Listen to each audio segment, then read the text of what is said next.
जय श्री राधे। श्री हरिवंश राधा वल्लभ लाल की जय। श्री महाप्रभु की जय।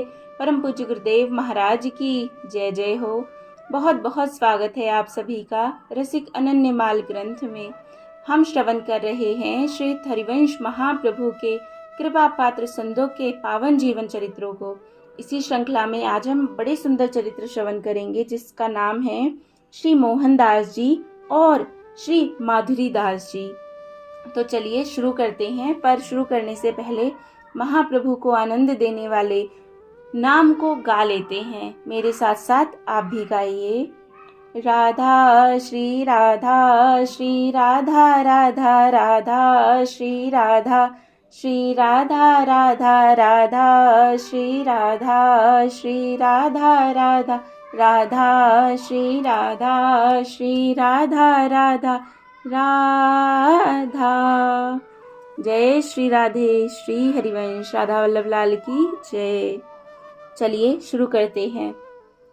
श्री मोहनदास जी एवं श्री माधुरी दास जी। भगवत मुदित जी ने मोहनदास जी तथा उनके पुत्र माधुरी दास जी का चरित्र बहुत ही संक्षिप्त रूप से वर्णित किया है। अतः इन दोनों के चरित्र इनके साथ ही चाचा श्री वृंदावन दास जी एवं श्री गोविंद अली जी की रचनाओं में संप्राप्त तथ्यों के आधार पर दिए जा रहे हैं। जय हो। मोहनदास जी ब्रजमंडल के अंतर्गत कामवन, जिसे आजकल कामा कहा जाता है, के निवासी थे।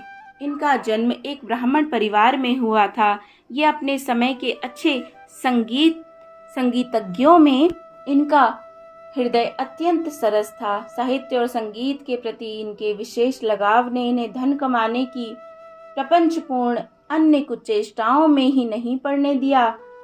इन्होंने एक रास मंडली बना ली थी जो कि इनके स्वयं के हृदय को परम संतुष्ट करने के साथ साथ दूसरों को भी परम सुख प्रदान करने वाली थी, और यही इनकी एकमात्र जीविका थी।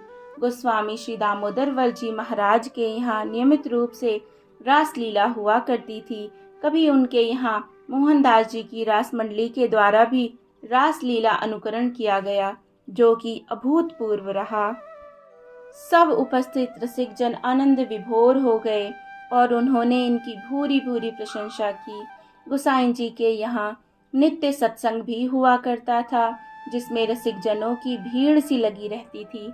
इस सत्संग में यदा कदा मोहनदास जी भी पहुंच जाते और देखते कि सभी लोग किसी ऐसी रसमयी लीला का अनुभव कर आनंद मग्न हो रहे हैं जिससे मैं सर्वथा वंचित हूँ। इनके हृदय में इस अद्भुत आनंद मूलक रस की प्राप्ति का लोभ दिन प्रतिदिन बढ़ता चला गया। आखिरकार एक दिन इन्हें इस नित्यानंद के प्रदाता का पता लग ही गया, और तब इन्होंने गोस्वामी श्री दामोदर जी के श्री चरणों में अपना तन मन धन सर्वस्व अर्पण कर दिया। उनकी कृपा दृष्टि तो इनके ऊपर पहले से ही पड़ चुकी थी, तभी तो इनके हृदय में इस रस प्राप्ति का लोभ बढ़ गया था।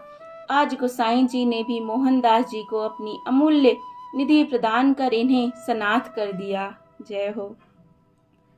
मोहनदास जी तब से वृंदावन में ही रहने लगे। ये अपने इष्ट की सेवा भावना में सदैव लीन बना रहते थे। इन्होंने चारों तरफ से अपने मन को खींचकर इष्ट में पूर्ण रूप से अनुरक्त कर लिया था। परम रसज्ञ एवं संगीत कला में अतिशय प्रवीण मोहनदास जी श्री राधा वल्लभ लाल जी की सेवा परिचर्या करते करते एक दिन निकुंज महल में प्रविष्ट हो गए। जय हो। माधुरी दास जी इन्हीं मोहनदास जी के पुत्र रत्न थे। ये बचपन में बहुत सुंदर थे, अतः इनके पिताश्री अपनी रास मंडली में इन्हें श्री प्रिया जी का स्वरूप बनाया करते थे। आहा, जय हो। माधुरी दास जी के बाल हृदय पर श्री जी का वेश धारण करने का बड़ा गहरा प्रभाव पड़ा और वे क्रमशः उस वेश में तन्मय होते चले गए। गोस्वामी श्री दामोदर जी के श्री चरणों का आश्रय तो इन्हें अपने पिताजी के साथ ही मिल गया था और साथ ही प्राप्त हो गई थी। उनकी इन पर स्नेहपूर्ण कृपा दृष्टि भी फलतः इन्हें बाल्यकाल से ही इस नश्वर जगत से पूर्ण विरक्ति और श्री चरणों में गाढ़ी अनुरक्ति हो गई थी। इतना ही नहीं, इनके अपने निज स्वरूप का अनुभव तथा अपने इष्ट की रसलीलाओं का स्फुरण भी होने लगा था। यही कारण है कि इनके रसिकों की अनन्यता के लक्षण अपने पिताश्री से भी अधिक रूप में दिखाई पड़ते थे। इन्होंने अपने परम श्रेष्ठ गुरुवर की कृपा से जगत की क्रियाओं का स्पर्श तक भी नहीं किया था। जय हो। तरुणावस्था होने पर माधुरीदास जी के विवाह संबंध की चर्चा होने लगी। ये सुंदर तो थे ही, साथ में संगीत के अच्छे कलाकार भी थे। अतः आए दिन कोई न कोई बेटी वाला इनके पिताश्री से अपनी लड़की का इनके साथ विवाह संबंध करने की प्रार्थना करता दिखाई देता। पिताश्री का मन मारकर उनसे कहते कि मैं तो तैयार हूँ, किंतु वह ब्याह करना ही नहीं चाहता। पिताश्री के साथ अन्य लोग भी इनके ब्याह करने का अनुरोध करते, किंतु ये इस ब्याह संसार की शास्त्र सम्मत आलोचना करके सबको चुप कर देते। एक दिन एक बेटी वाला आया हुआ था। वह अपने पिताश्री एवं अपने स्वजनों के साथ इनसे ब्याह स्वीकार करने का अत्यधिक अनुरोध करने लगा। ये भी रोज रोज के इस प्रपंच से ऊब चुके थे। अतः आपने सबके सामने यह कहते हुए कि क्या स्त्री के साथ स्त्री का विवाह हो सकता है, अपना सखी रूप प्रकट कर दिया। इनके सखी रूप के दिव्य दर्शन से सब आश्चर्यचकित हो गए और उस दिन से सदा के लिए इनके विवाह की प्रापंचिक वार्ता समाप्त हो गई और सभी इन्हें श्रद्धा की दृष्टि से देखने लगे। कितना सुंदर आनंदमय ना। अब माधुरीदास जी गुरु गृह में ही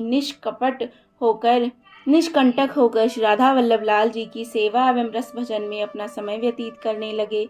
पूज्य गुरुदेव की हार्दिक प्रसन्नता के लिए इन्होंने भी रास मंडली का स्वामित्व स्वीकार कर लिया था। इस प्रकार अहर्निश गुरु और इष्ट की सेवा करते हुए भावना में छके रहकर इन्होंने एक दिन अपना नित्य सिद्ध वपु श्री राधा किंकरी रूप प्राप्त कर लिया। जय हो। अति आनंद की बात, इससे ज़्यादा आनंदमय बात दूसरी कोई हो ही नहीं सकती।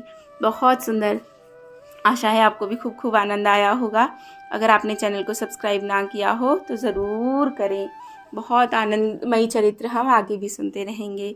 जय जय श्री राधे श्री हरिवंश राधा वल्लभ लाल की जय हो।